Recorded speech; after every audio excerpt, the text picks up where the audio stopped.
Yeah, so that could be the new thing. Waterparks says new music and says they're gonna cry for 15 minutes. With its most ambitious hair yet. Yeah, exactly.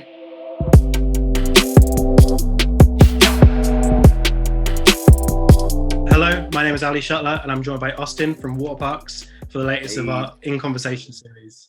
Austin, hello. How are things?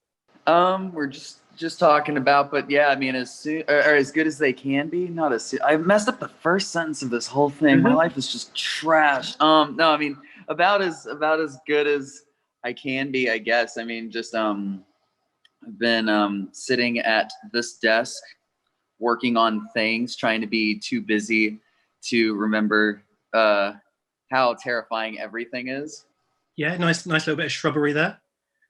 Dude, okay, that's another thing is in this time on like particularly like, can I cuss in this? I don't remember. Sure. Yeah, On particularly like shitty days, I never want to like, because okay, there was one time early on and it stayed with me where I was like, fucking whatever, and then maybe like halfway through the girl was like, hey, so can you try not to like cuss so, and I felt like my mom was like giving me like a slap on. I was just like, oh, that's something I should check on. But yeah, no, so on the particularly like garbage days, I'm like, you know what? I feel like maybe I'd be a little happier if I felt like more like I was in a forest. You know what I'm saying? And so over this lockdown, I've gotten 1, 2, 3, 4, 5, 6, 7, 8, 9, 10, 11. I think 11 plants. They're fake. Oh, but good. They still help me. Oh no, I can't. No. I'm not prepared for taking care of plant lives. Yeah. Hair looks incredible, by the way. And as we know with Waterparks, new hair, new era. Thanks. Exactly. Does it kind of feel like a sherbety rainbow time for the band? You know, it kind of does. I wanted to I don't want to give away or talk about too many things yet, but yeah, I mean, it's kind of what it feels like right now. And I've had the idea for a while of what I've wanted to do, but yeah, actually getting to do it was I got these hearts in the back, like, see what I'm saying? Yeah. I always loved the Good Charlotte Rolling Stone cover where Benji's got the pink and black like leopard stuff going on. I was like, dude, I'm gonna do Prince someday. Does the band break up if you start to lose your hair, or do you just kind of pivot to wigs? You know, there is a small group. I mean, there is a group. I'll say it's a group, so I don't like. It's not condescending. There's a group online that is like really, really rooting for a bald era. So I don't know. Like, if I did lose my hair, I would have to take some time off. I'd have to get the hair surgery. You know, the implants. So before we get too distracted with hair regrowth, let's talk fandom. Because like obviously you're releasing your first ever live DVD / album in a few weeks. Yeah. Fandom live in the UK. Like, how are you feeling about it? Yeah. It was really strange because it was kind of like working on an album where like, you know, you obsess over it for a very long time. Actually, I was about to say like as long as an album, but usually albums are even longer. But it being a visual thing and having to like sit here and devote time to it, like on a computer, like, you know, constantly on the phone about it. Like music, I can make notes in the car. You know what I mean? Like I can be driving around listening to a rough and be like, yeah, I want those ad libs up, and I want like a kind of noise, and then I want like, you know, these guitars, they need to sound like a little uglier, like, you know. But with the DVD, I actually have to be like sitting here and being like, okay, that's a millisecond weird, let's do that. How come this clip looks kind of fuzzy? Maybe we could switch it. Let me see all the different alternate clips. So John, our photographer, and I, we literally were the dudes like sitting here. We sat here for like, it was like 6, maybe 7 months of just like working on it most days. And so I'm very ready for it to come out. I'm just like, you know what? I'm so tired of this. Like that's how it kind of gets though. And then you give yourself a little space, and then when you see everybody else get excited about it, that's when you go back and revisit it, and you're like, that is really cool. But yeah, no, like, I mean, even down, like, cause even once it was done, we still weren't like done. I designed, like, cause I had to like design all the packaging for it, and then it was getting like test presses of like the DVD, and I was like, guys, this DVD looks like shit. What happened? And so now it's Blu-ray.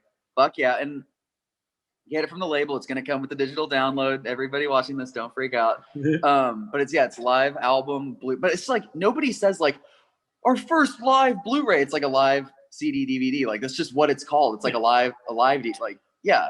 And that was a confusing thing when I was tweeting about it, because someone's like, I don't see DVD. I'm like, what? So I started being like, okay, fine, concert film. It took a minute though. I called Otto, our drummer, on the phone, and I was like, hey, so if it's technically not a DVD, I was like, should I call it like, I was like, I don't want to call it a Blu-ray. That's weird. Like our live concert Blu-ray, like that sounds dumb.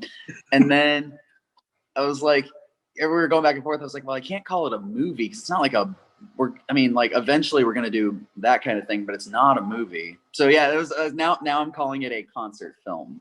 Because you sound and look incredible in it. Like I saw it last night. Nice. Did you like it? So much. Like, because obviously I saw you in London on that tour. Oh, true. And then, but yeah, it's really, you sound incredible in it, and you look incredible.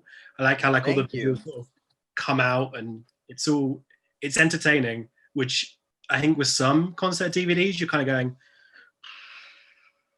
I remember this, but like it kind of, to me, it feels like it captures the energy of kind of a Waterparks show. Is that kind of what you were after? Yeah. Yeah, and I really wanted to approach it a little differently, because I mean, I grew up watching, I had every band's concert DVD, like even like smaller ones, like or even if it would just had like 4 live songs from like, one of the older tours, like a Taste of Chaos type thing on it or whatever. Like I had, every time a band was like, here's a deluxe with a DVD, I'm like, oh, that's mine, give me that. You know what I mean? Like I'm getting this. So when I was thinking about this, or like thinking about ours, I was like, it's got to be done a little differently. Otherwise, I mean, we're just doing the same thing. So it's kind of like, okay, I want like in my head, like when I was trying to like, get the ideas on paper in a way that made sense. It's like, I want it to feel like really abstract, not to the point where people are like throwing up, but like, I want it to be like abstract. I want it to be like big. Like I want it to be like a bigger experience than just like a concert, like than someone filming a live set, you know what I mean? Because you can just find that on YouTube. Like who cares? I wanted this to be like an IMAX, like huge, almost like every song was in its own world, which is like how I like to approach albums too. It's like every song needs to be in its own lane. Like if 2 sound too similar, I'm like, like no, one of you has to go. But it's kind of like that too, like where there are certain songs where I'm like, you know what, with this one, it's like I want it to be in like a snowstorm, and like I want there to be like blizzardy wind stuff, and like I feel like on a part I need to be like a dark blue, like but like very shiny, like Silver Surfer. I want to transform into that, and then I want to make it's almost like music videos, like just back to back, like it's like an hour and a half of music videos. Yeah, because obviously on kind of the Fandom concert movie, there's like a really small like entertainment documentary kind of before you do entertainment training.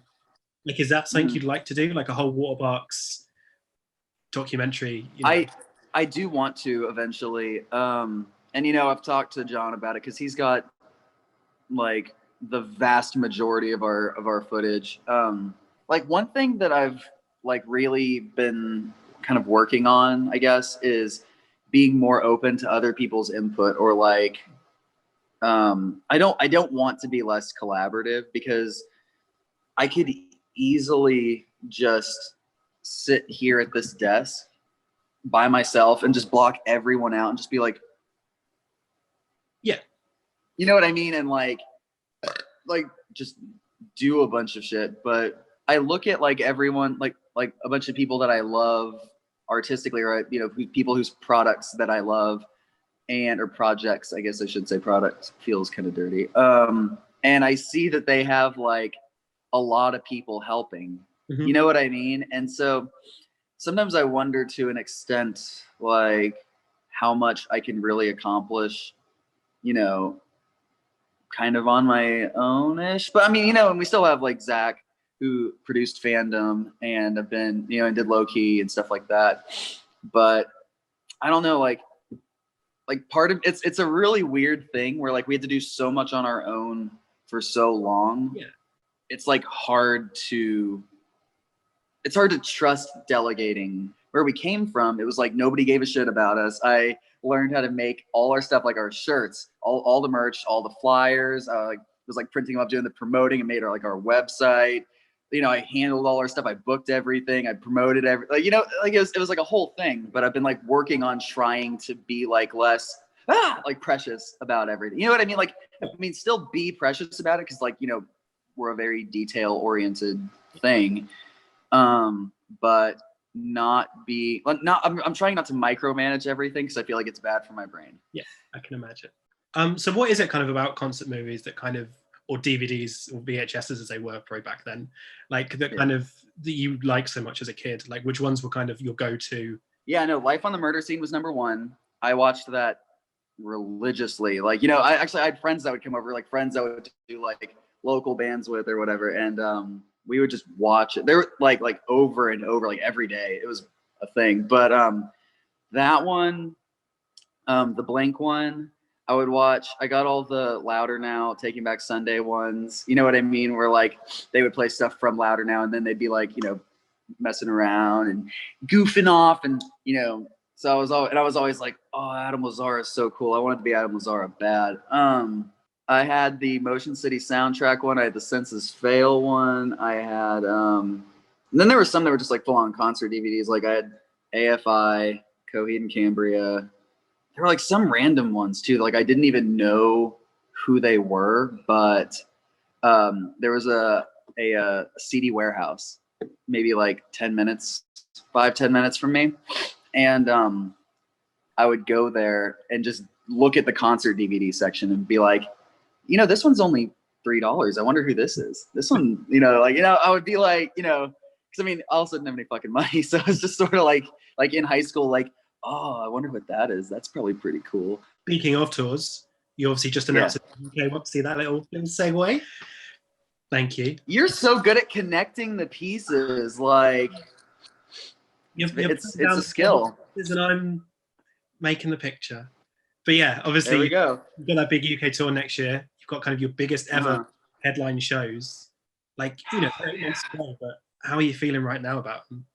Okay, so I told Miles, our day-to-day, I was like, I don't want to see any numbers until like, because we get the numbers like I think twice a week. I was like, don't tell me anything until it's been a week. Mm-hmm. You know what I mean? Like, I want to know every week. That's like the increments I want to know. And if I hear it too much, I'll be obsessed. Yeah. Or like, you know, maybe worried. But I think, yeah, so tomorrow I'm going to see how it's going. But when I made that flyer, I was like, this is cool. Like I made a flyer in a second. I was just looking at it like, yeah, I was like, this is great. I sent it to management, the label. I was like, look at this shit. Yeah, the London show, if it's fully sold out, is like 5,000 cap. I was like, I don't know, man. If we sold that out, I would cry. There would be like a crying intermission during the show. Yeah, it's gonna be nuts. Either way, like I think every venue is bigger than any venue we've done there. Mm-hmm.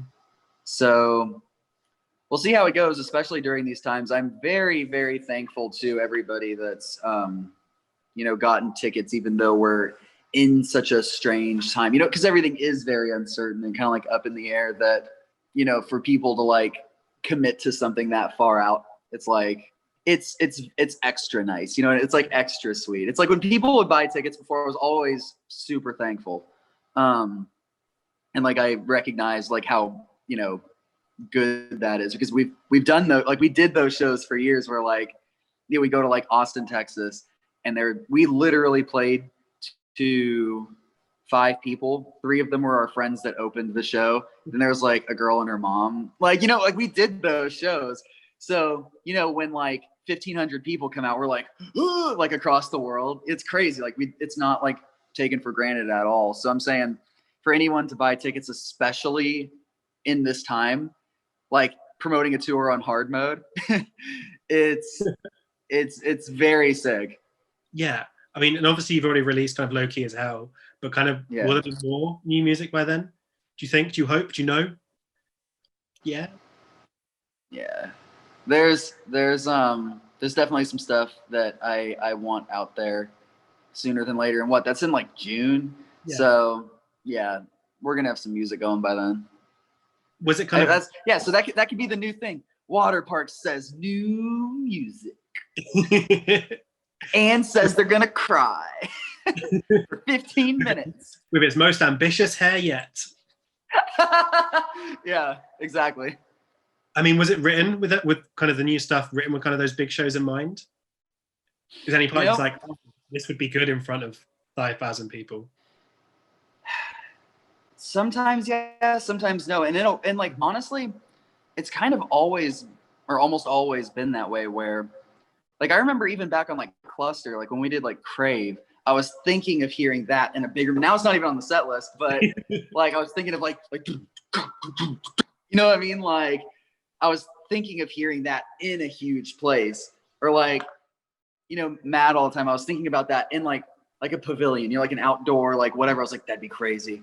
So I mean, like, but then there are also like, I mean, so those songs are always kind of happening that way, where I'm like, oh, that would be huge to hear it from like, if we could get fucking 5,000 people doing that, like there's definitely that stuff. But then another thing, especially, you know, being stuck in here, it's kind of influenced things a little bit where, you know, when you're, you know, in your fucking apartment all day, you're not necessarily thinking of like, you're not in the zone of like big venues. You're kind of like, okay, you know what?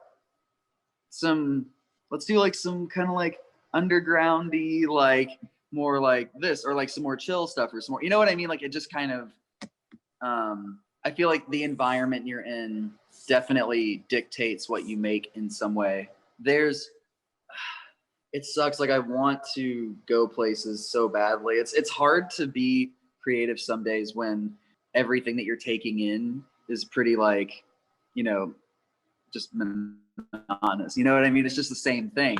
It's like I want to take all my recording shit and go somewhere fucking like it can be boring as hell. Like I can go to like Indiana or like Ohio or some stupid shit, and like just some town with like 40 people. Like I don't want to go out and do things. I need to like create outside of this so badly. Being able to change up your environment, or like at least take in some new experiences, is so important for the process. And that's not to say, you know, things haven't been getting made, because I mean, there's not really a scenario in which I'm like sitting here and not, you know, doing something. But it definitely has been a new and unique challenge as far as creating goes, to, you know, just be experiencing. It's like Groundhog's Day, you know what I mean? Where just we're here again and again and again. Last night I was like, you know what? I'm gonna switch my pillows to the foot of my bed tonight. I'm gonna wake up and be so disoriented and just see what happens. You know what I'm saying? I'm like that desperate for like any like just a drop of like new stimulation, like something new. You know what I'm saying? Let's talk Lowkey As Hell, like, because that track is amazing. I love it. What inspired it? Where are you coming from? Lyrically, I really like to try and be specific. Like I like to try and lock in a central idea, and then, you know, kind of do like offshoots from there, because, you know, like I don't like when I don't know what songs are about. I like to know pretty quickly. And like whenever Zach or like whoever is playing me a song, like I have to know what the title is first. I'm like, wait, hang on, what's it called? And they're like, you know, whatever. I'm like, okay. And then I like have that in my, like I have to know what the central idea is. But with Lowkey, those lyrics just came as like a full-on like overview of the last year or so. Like and it's not as like concise or like to a specific point as I would like, but it's still like all about, you know, relatively the same thing. It's just kind of like this, but this, and I want these things and this and blah, blah, blah. Like I feel like I'm saying a lot. Really, it just kind of came out as like a little bit word vomity. Again, pretty quickly. I think those lyrics are done in like 15, 20 minutes.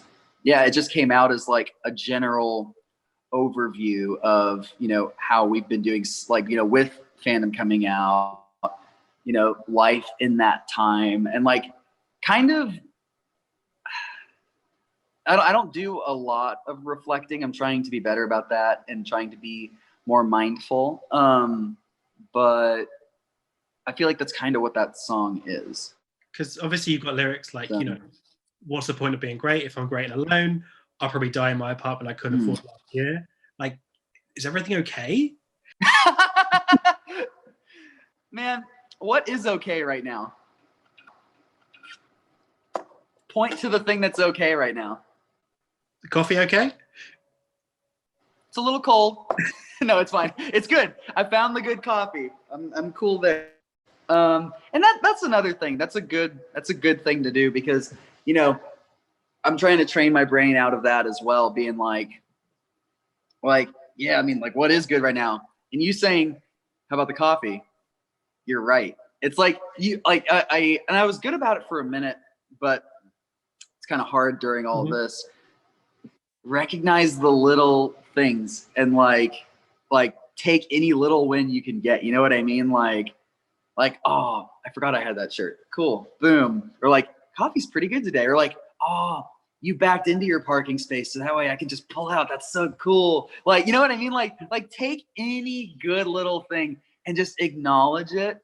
And like, it does add up and it does make things better. I was just being a little drama queen about it. So yeah, but you kept me in check and I appreciate it. What have you been writing about? What can you tell us about kind of this new era? What secrets can you spill, Austin? Let me look. What have I been writing about? See, it's also tricky because when you experience the same thing every day, you're kind of just like, it's tough to like diversify subject matter. And that's also a problem because, you know, in the long run with it, there's no way I'm going to use a bunch of songs that are all about the same thing. I've made this one song that's most of the percussion is just knives from my kitchen. Oh, I got this 5-minute song where I just have one of my friends just talking on it, and I just made music around it. There's been a lot of creations. I'm not sure what's going to come out from it. Yeah, are you still kind of trying to pull together kind of a vision for, say, an album? Are you still trying to work out how it all fits together? It's tough because it's not a matter of, like, you know, when we started, like when Airplane Conversations, our first EP happened, it was because we had 5 songs. Blacklight, same thing, 6 songs. We had 6 songs. I think there maybe was like another half idea, just didn't become a thing. Cluster was the first time I think we had, you know, I can actually tell you because I make session sets. Like, you know, I give it like album art and like a name, and it's just all the demos from like each cycle. So let me see how many there were for clusters. 1, 2, 3, 4, 5. Well, some of these are duplicates, just different versions. 1, 2, 3, 4, 5, 6, 7, 8, 9, 10, 11, 12, 13, 14, 15, 16, 17, 18, 19, 20, 21, 22, 23, 24, 25, 26, 27, 28, 29, 30. Okay, so there were 30 ideas for clusters. So that was the first time that there was actually like, that's when the selection process began. And it's pretty, for the most part, it's been like that pretty frequently. You know what I mean? Where we have a lot to choose from before we start recording. But so there's definitely no shortage of music right now. It becomes, it's like less necessity, like the way it used to be, like, we need this many songs, otherwise it won't count as a thing. Like, it's less necessity and more like, what do you want to say? What do you want to make? What do you want sonically? Like, what do you want to accomplish? Like, is this more unique than, you know, the people, you know, we may get paired with sometimes? You know what I mean? It's like you have to, I mean, I'm not I'm not too competitive with like sports, but you know, with what I actually care about, you kind of have to be a little competitive. Otherwise it's like, and so, yeah, I mean, I want to, you know, make the most unique thing like in our realm. To an extent, that's kind of a small-minded way of looking at it. Like, but that's also sort of like how you grow as a smaller band. Like when we were like local, I would look at other local, like the biggest local bands and be like, okay, what do they have that we don't?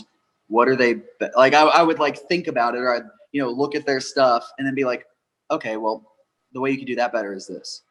And then, you know, we go on to like our first, you know, small label and be like, okay, so none of these bands do this. I think if we did that and that, like, it's kind of just like looking at who's currently like, not here, a little above you and being like, all right, like seeing what they do and then being like, how do you do that better? And then that's how you just keep, you know what I'm saying? And so I think if in the, like, if we're talking about, you know, album stuff or a potential, you know, album, it's kind of a matter of, it's nice that it's no longer a necessity, but being, you kind of have to like, it becomes difficult because you have to like decide how you want to like push the genre as a whole. You know what I mean? Like, because you never want to do the same thing, but at the same time, you also want to beat what you've already done. You know what I mean? Like like an album won't come out if I don't think it's better than Fandom. You see what I mean? Like if I, like in my heart of hearts, I'm like, this didn't beat Fandom. Like it's not going to happen. You know what I'm saying? Yeah. So like, I mean, because theoretically, like we could drop an album today. We could probably drop like 7-8 albums worth of music today, but it's just got to be the best, you know? Sitting on the songs you've got now, do you have any doubt that you can't beat Fandom? I think we can beat it. There's definitely got a few ideas. There are definitely some things where when I hear them, I'm like, okay, that's something right there. Like that's gonna be something. And you know, I'll test the waters with like a small group of friends, or like, you know, I'll send something to like Benji or like our producer Zach. When Zach heard this one, he was like, dude, this feels like, he's like it doesn't sound like it. Like that's not what I'm saying. It's not like a sonic comparison. He's like, this just feels so unique and cool. This feels like when I heard Billie Eilish for the first time. Like I'm getting the same type of feeling where I'm like, I don't know how to classify this, but it's really cool. Or, you know, like with certain songs, like I sent one to Benji and he was like, this might be the best Waterpark song in general. I'm like, interesting. You know, so I definitely think we are on the road to it. I don't know if I had to, like if there's, you know, gun to my head, someone's like, you need to put out an album today, I'd be like I don't know if it would beat Fandom yet. Yeah. But I think we're on the road. Amazing. We're in the car. We're driving. We're on the road trip to beating Fandom. We're about, you know, we're getting there. Last question, because I've taken up loads of your time. Headliner question. Headliner this question. Is your last fucking chance. be interested now or forever hold your peace. You've mentioned Shark. I would love to see the person that is still watching this and they're not interested. I would love to see that person. They're just sitting here like, they're like, maybe it'll get good. You've mentioned Shark Tank a few times on Twitter, which is a TV show over here we call Dragon's Den. You know, Dragon's Den. That sounds way scarier. Much scarier. You know, let's say you've got 2 minutes. Let's hear your idea. Maybe there's an investor watching. This feels like a trap. I feel like you're just going to take my idea. Yeah, to Dragon's Den. We're not going to Dragon. It's much scarier over there. You're safer with the sharks. I did have so I made this joke online the other day. Someone was like, you should just they're like, you would make so much. Like I told them not to get ripped off by people on Depop for our old shit, and because someone was saying they were going to spend like $400 on an EP or some shit. I was like, stop. Someone was like, you would make so much money, like, or no, if Austin was like secretly the person on, on Depop, I was like, dude, that's my Shark Tank idea. I'm gonna go in there and be like, I got this old merch. Here's what we do. It was like, we rip off everyone that likes my band big time. Like this shirt right here, like when we made it back in like 2013, 2014, probably cost us like $5. Let's sell it for 200. Mr. Wonderful would be like, holy shit. He'd be like, do you have numbers? I'd be like, no, but Mr. Wonderful is a guy on our show, by the way. He'd be like, okay, so what are your margins? I'd be like, hey, it's like 300% profit. He'd be like, oh, you know what I'm saying? I did have this one invention. I need some science nerds to figure out how it works, but because that's not my job. But okay, what if you made cat litter that like had like some acidic properties that were like sort of slow working, so it didn't burn your cat, but it would like dissolve the shit for you. But that's the part we have to figure out, is making sure it doesn't like burn your cat. Yeah. There's a fine line there. Are you in? Yes, please have some money. All right, there we go. You got a deal. We got to do that was a handshake. Yeah, same time. Nice. There's one of the ideas, and that's a free one. Don't steal that. If you're watching, I'm going to look into the camera. Don't steal that. Austin Knight, thank you so much for taking the time. It's been a lot of fun. Of course. Thank you for talking to me. You know what I mean? Like I always appreciate it.